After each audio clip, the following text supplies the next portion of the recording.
Understanding secularism, today we are going to cover. So before that, what is secularism? Basically, it is the separation of religion from the state.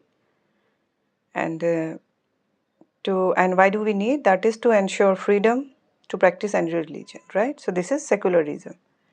So let us introduce the chapter. First of all, what is secularism?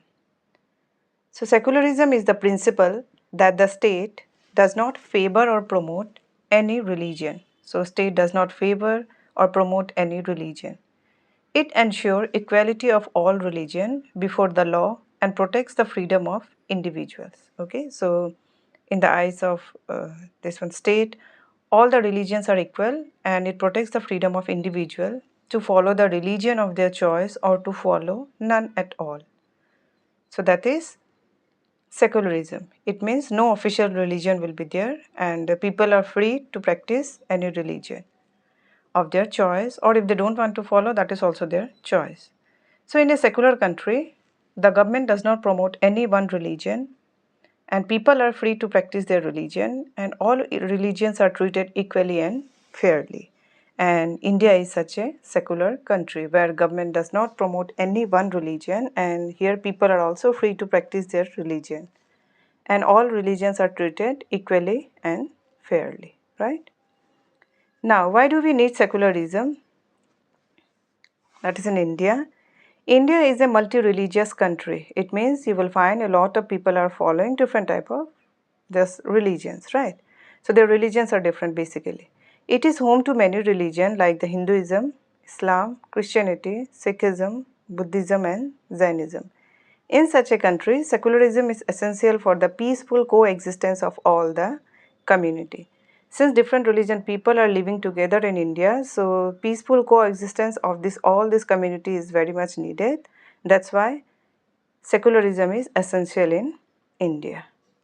Now, what are the features of secularism? First is to prevent the domination of one religion over the another. History shows that when one religion dominates, it leads to discrimination, violence and injustice, isn't it? So when one religion used to dominate other, what happened? We see discrimination.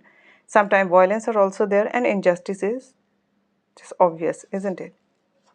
Minority communities may be oppressed or forced to convert. Not only this, so minority communities, what happens sometimes? They may be oppressed or forced to convert. For example, in medieval Europe, these Jews were persecuted by the Christians. And in India, before independence, some groups faced religious discrimination also, isn't it? That's why to prevent the domination of one religion over another, secularism is needed.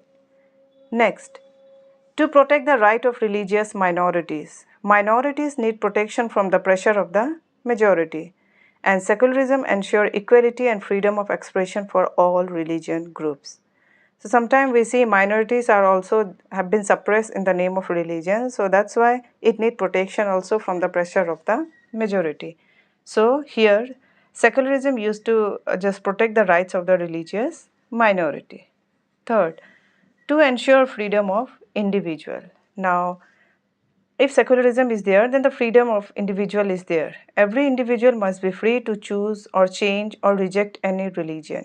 And secularism protects personal liberty and belief.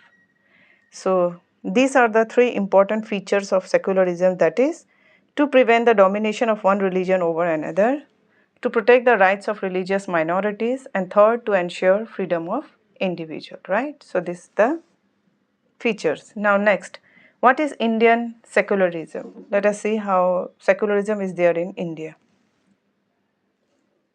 India has its own unique form of secularism. Unlike Western countries, Indian secularism allows. So here we will see some different, just slightly changes are there as compared to the Western countries secularism and Indian secularism. Indian secularism allows religious freedom for all. Okay, so there is a complete freedom of religion for all the people, the citizen of India. Intervention by the state if a religious practice violates rights or laws. However, state also used to interfere if a religious practice violates the rights or the laws. The Indian Constitution guarantees freedom of religion through the Article 25-28, and there is no state religion is there, and equality of all religions before the law. Okay, so this is the Indian Constitution that guarantees the freedom of religion and equality of all religions before the law. Now, features of Indian secularism. Let us see what are the features of Indian secularism. The state does not promote any religion. So here no religion is given special status in India. All religions are equal. Government funds are not used to promote any religion. Moreover, government funds are not used to promote any religion. An example is also there. Government school don't teach religious scriptures or promote any one religion in India. Okay. So in this way, the state does not promote any religion. Second, the state does not interfere in religious practices but can intervene when necessary. However, the state, it means the country, did not interfere in the religious practices of any religion in India, but it interferes also whenever it is necessary. The government respects religious freedom, but it can intervene if a practice goes against the constitution or harms other. So if the religion just go and the practice against the constitution or harm others, then the country or the state used to interfere. For example, untouchability was a religious practice in some Hindu communities. The government banned it under the law because it violated human dignity and equality. Right? Next, the state ensures freedom of religion for all. So all people are free to follow any religion in India. They can change religion also, and if they are just not interested or they cannot follow any religion at all. No one can be forced to follow or give up a religion. Okay, so that is the freedom of religion for all. As compared to this, let us see secularism in other countries also, as it is mentioned in the chapter also, United States and Saudi Arabia. So how secularism is there in other countries like in USA. So complete separation of religion and government is seen in United States of America. The government cannot promote or interfere in any religion. However, in India, if it is just violating the against the constitution or harms other, then the government used to interfere, isn't it? But in this one USA, the government cannot promote or interfere in any religion. Schools and public offices are religion. It means they are neutral, right? Saudi Arabia, not a secular country, and Islam is the official religion. Citizens are not allowed to practice other religion freely, and religious minorities may face discrimination. So finally, secularism is essential in a country like India where multiple religions exist, isn't it? Because here we see Jainism are also there, Sikh are there, then Hindus are there, Muslims are there, isn't it?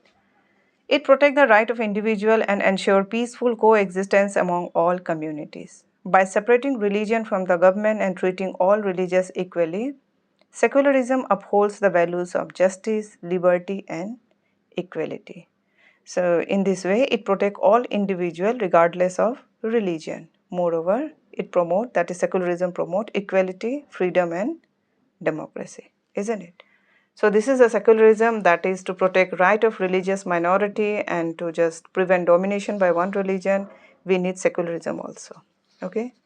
I hope you just understood understanding the secularism. So this much for this topic.